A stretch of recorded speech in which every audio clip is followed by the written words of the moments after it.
It's about the music, stupid. Number 5. This is a fairly new series, and I'm really digging it.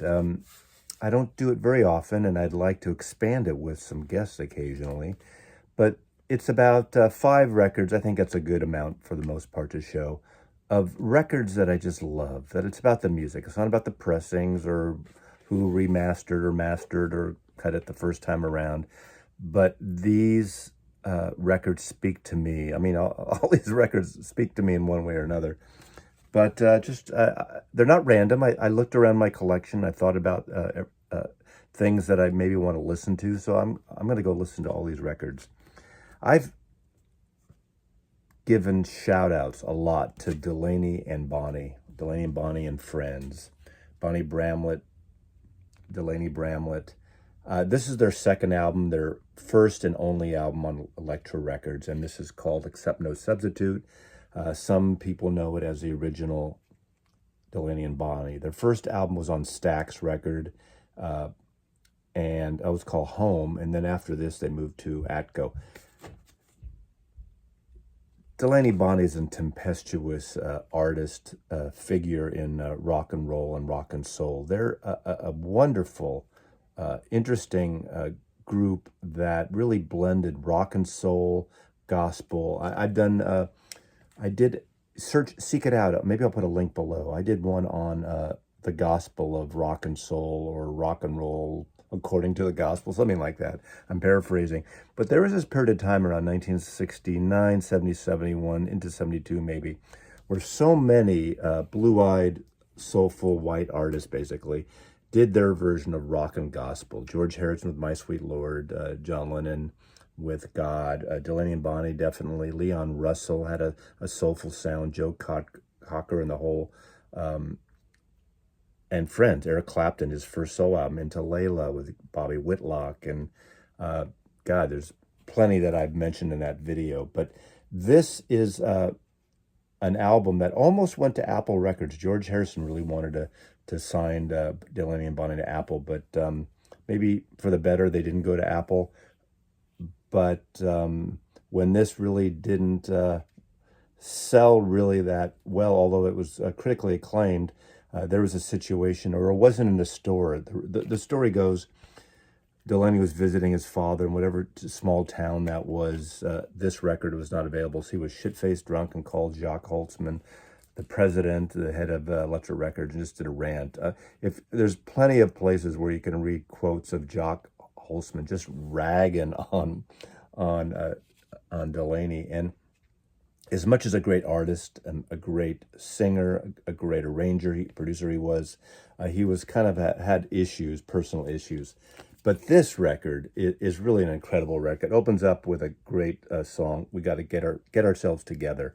And you got this whole group of and Friends that were on the live album, which on Atco, that I love, Delaney and Bonnie with Eric Clapton and Friends. And Jim Price, Bobby Whitlock, of course, who would go on team up with Eric Clapton and Derek and the Dominoes, Bobby Keys. The Stones went into this sound too, the Rolling Stones around this period. Jim Keltner, one of the best session musicians and played with every single Beatle in one way or another, and so many other amazing artists. He's like the session guy. Him and Jim Gordon are the two, but I think Jim Gordon is actually not on this record, but played obviously around on the road with them. Carl Rattle, Leon Russell, and Rita Coolidge, who I believe were married at the time or together at the time, and it's really got just a great gospel-y soul rock sound. Song called Ghetto is on here. Do Right Woman, of course, is the cover that of the song. Who wrote that? Aretha Franklin obviously had a hit with it. But what's great about my copy, it's a white label promo copy, and it really, really sounds fantastic. C. Moman and D. Penn. Oh, Dan Penn. Okay.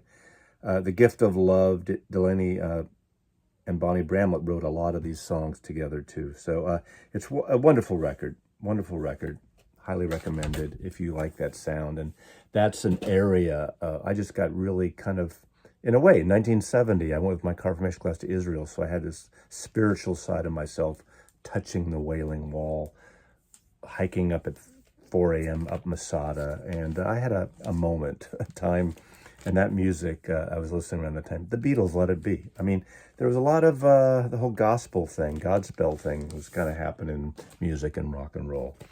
I'm switching gears completely. This goes into the this is the 1980s. And this was an album of a local Bay Area group, 1982, called Translator. And Translator was sort of a power pop. It was the post-punk time in San Francisco. There was a local label, 415 Records. Howie Klein started it, who would later go on to be the president of Sire Records. And had great taste in music, did radio shows on the college station, KUSF, along with Chris Knabb, these punk team that were really bringing punk to the Bay Area. And it was a really great time for the late 70s from the punk scene into this. And he signed not only Translator, he signed Romeo Void.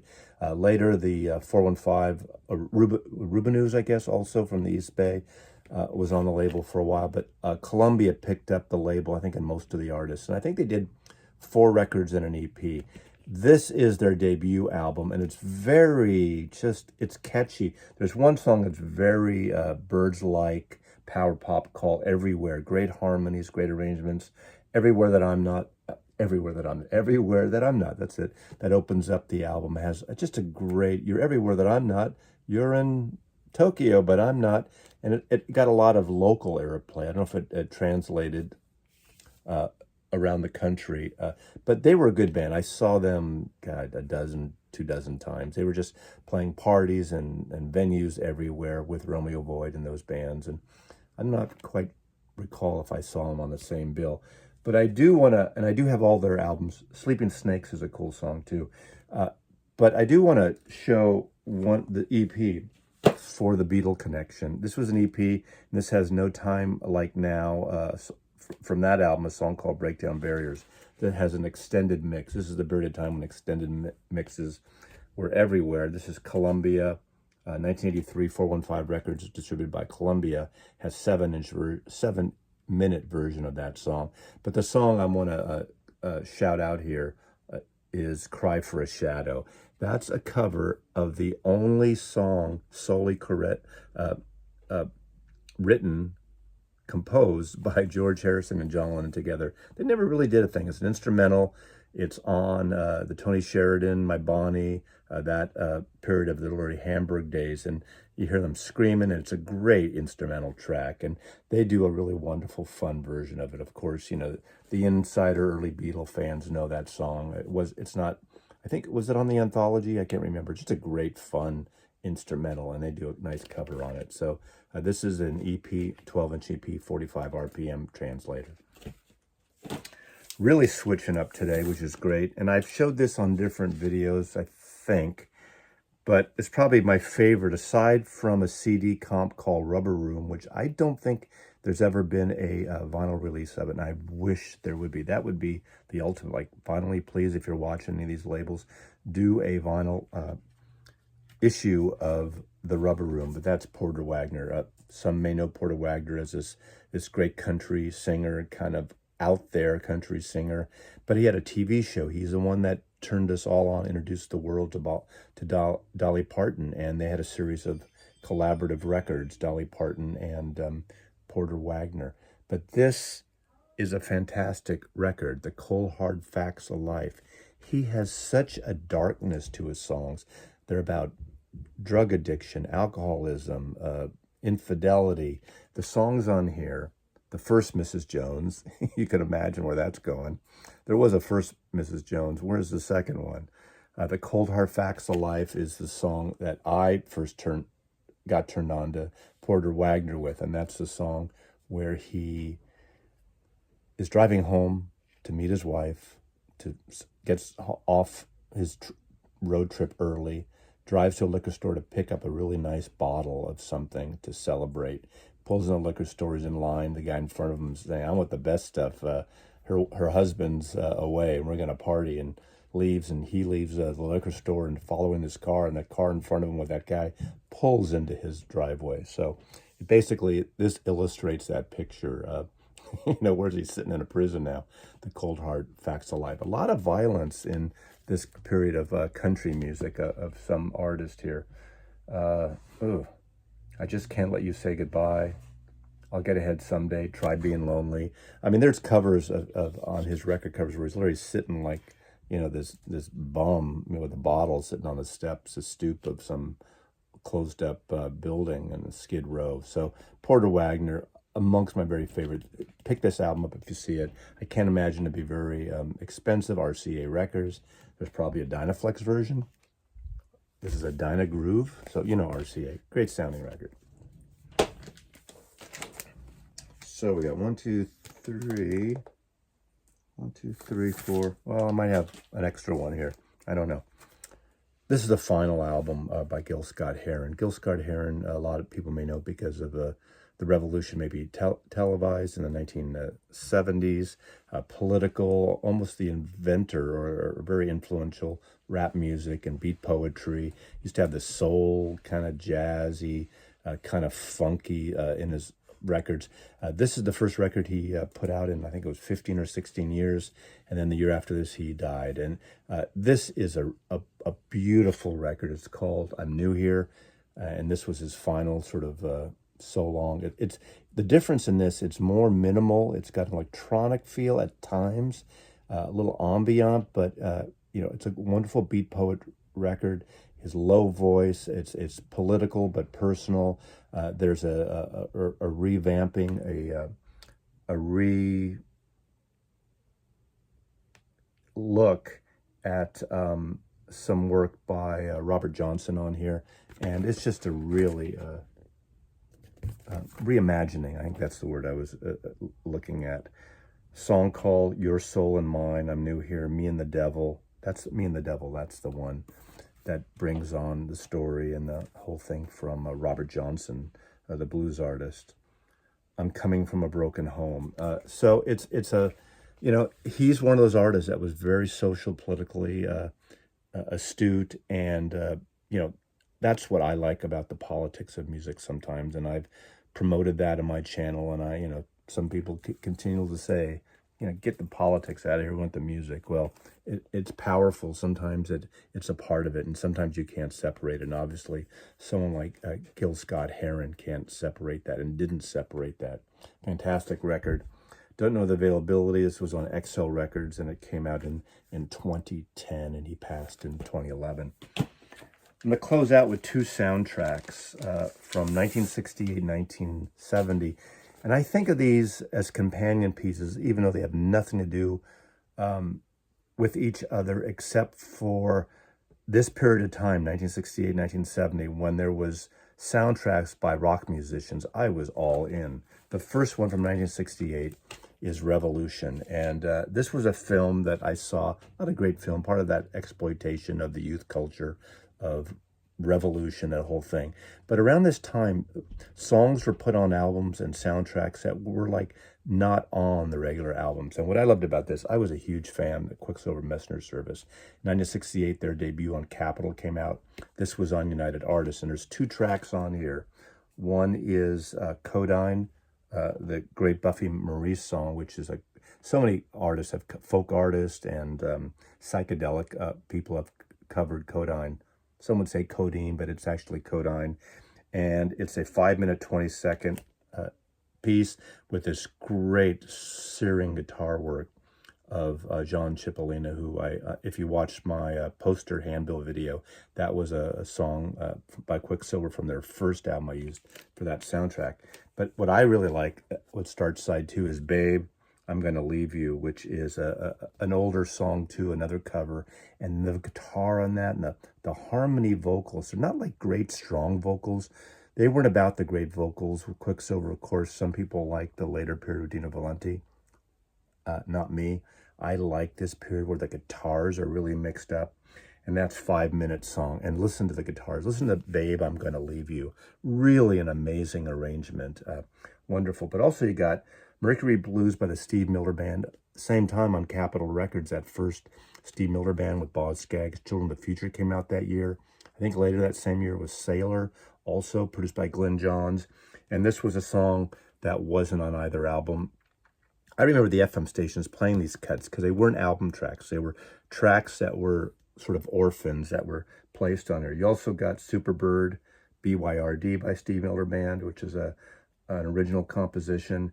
And you have Mother Earth, again, another Northern California sort of folky, soulful country rock band, very swampy sound, with Tracy Nelson, this great soulful country rock, soulful, swampy singer. Boy, that was a mouthful. And that's the opening track, Revolution. And there's also Stranger in My Own Home, closes out Mother Earth. I think that's it. Oh, Without Love by Mother Earth as well. So you just got you got these three great artists, two from Capitol Records. Mother Earth, I think, was on Mercury Records. I recall that great debut with the green cover, circular cover. This is a fantastic record. For years and years and years, way back in the day, this was in cheapo bins, and you could get it for, less than $1. And if you ever see it, pick it up. Don't overpay for it. But if you like that kind of psychedelic, bluesy, swampy type period of rock and roll from 1968, a fantastic soundtrack. And last, I'm going to close out with the soundtrack, Zabriskie Point. Antonioni, this Italian filmmaker. A lot of people think this movie, Zabriskie Point, is one of the most pretentious movies ever made. It's one of those movies you can't follow. Zabriskie Point is an area I believe in the high desert of California. And it's, that convoluted thing of the new generation of the hippie movement, the counterculture, all mixed together. Who else is in it? There's I forgot who's in it. But anyway, actually, one of my favorite movies is Antonioni. He made a film in 1966 called Blow Up, about a photographer, loosely based on the photographer David Bailey. That's very Hitchcockian, very surreal. There are mimes in it. It's got a great sequence with the Yardbirds of the time, with Chris and Jimmy Page and Jeff Beck, a scene in a club. It's a bizarre, moody film, and I tried to show it to my students once, and they just didn't get it. They weren't having it. But I watch it every year. That's a favorite film of mine. But the best thing about this is the soundtrack. Now, this was a Record Store Day expanded edition that came out in 2010, I guess, or 2013. It was originally a single album. There was a CD, I guess, in the 2000s or late 90s, expansion that had all the stuff that was cut out of the original soundtrack. And what's great about this, Pink Floyd did some jamming. Around this time, they were doing some great soundtracks. They did Love L.A., which was the Obscured by Cloud soundtrack. There's a Rick Wright keyboard kind of solo piece. Really great stuff. There's Love, Love Scene? Making Love Scene by Jerry Garcia. So there's some Jerry Garcia stuff on here. There's Kaleidoscope, David Lindley composition, Brother Mary. Of course, David Lindley, who we love, or I love, was a member of Kaleidoscope. Dark Star, an excerpt of Dark Star by the Grateful Dead. I don't remember which version. I think that might be from Live Dead, but I could be wrong. The Youngbloods, Sugar Babe. So that's the country kind of upbeat song there. Love Scene, Jerry Garcia. You got Dance of Death, a great piece of acoustic guitar, primitive guitar music by John Fahey on here as well. More Pink Floyd. Come up, number one, Your Time Is Up. We've heard that in Hard Day's Night, right? But not that exact quote. The Rowing version. Improvisations by Jerry Garcia. More Improvisations and Love Scenes by Pink Floyd. And Roscoe Holcomb does I Wish I Was a Single Girl again. Fantastic soundtrack. If you can find this expanded version, if you like that jammy 1970 Pink Floyd, this came out in 1970. I guess the recordings are from 69 and 70. But this is a fantastic record. It's got that slow motion blow up sequence towards the end, I believe, with Pink Floyd's music. And it's just, over and over again, that house being blown up. But I don't like the movie. I've seen it 3 times and I don't like it. But the soundtrack is an excellent film and excellent soundtracks. Mea culpa there. I missed a trip over my lips. So that's it. That is number 5 of It's the Music, Stupid. I'm not calling you stupid, but if it's all about just pressings, maybe you're not smart. Mazzy loves you.